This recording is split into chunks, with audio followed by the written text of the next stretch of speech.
Adam Merlin, president of Merlin Auto Group. Today we're going to talk about not only one of our latest acquisitions, but a newfound favorite Ferrari for me, a 2005 575 Superamerica.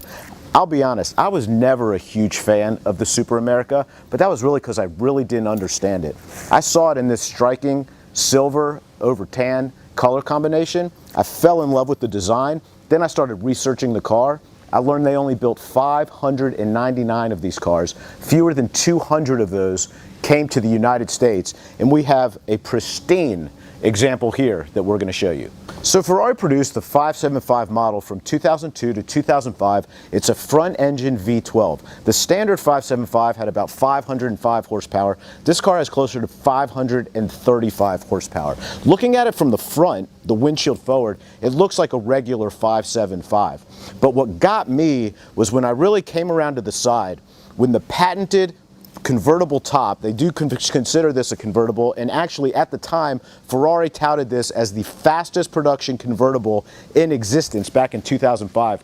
But this patented top flips back, and then it really looks to me more like a Targa than a true convertible, and that's really what caught me initially.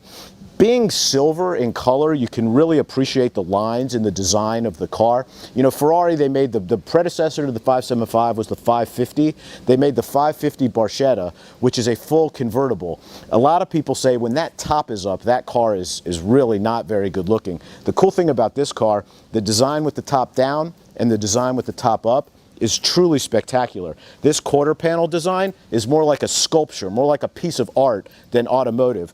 The top is wrapped in carbon fiber with a piece of glass that changes from light to dark, which is really super cool and amazing technology, especially for its time. The bad news is, you break that top today, it's over $100,000 to replace. So I've always found Ferrari did a great job making the interior of the 575 model very comfortable. I'm sure that's because it was designed to be a front-engine grand touring car, so you don't want to go on a long drive in a car that's not comfortable. Our car's equipped with Daytona seats, which we always try to get in our cars. Really, really nice red stitching all the way around. And if you look at the interior of this car, it's very, very similar to that of a regular 575. A couple of things that really stood out to me, the color matched two-tone steering wheel with the seat color at the bottom was really special, very unique.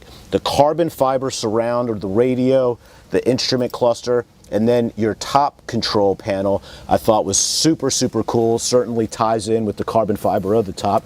This is where you operate the top up and down, and this is the control that changes it from light to dark. Otherwise, typical Ferrari, these cars are plagued with sticky buttons. This car's already undergone. All the buttons have either been replaced or refinished to look factory new.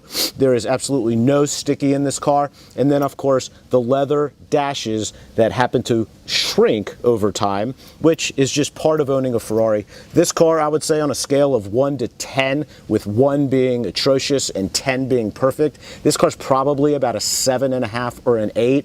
Very subjective thing. I'm okay with it. You look, it's really, the worst is in the center here.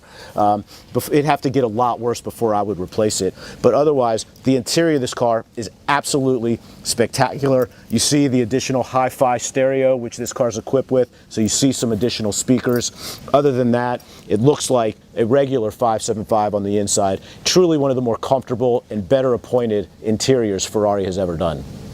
Another reason I fell in love with the 575 Superamerica is the driving experience. Now, this car's equipped with the F1 transmission as opposed to a gated 6-speed. They did make the Superamerica with the gated 6-speed. Those are 7-figure cars today. There's very few of them. But I find that the automated mode of this F1 transmission is remarkably smooth.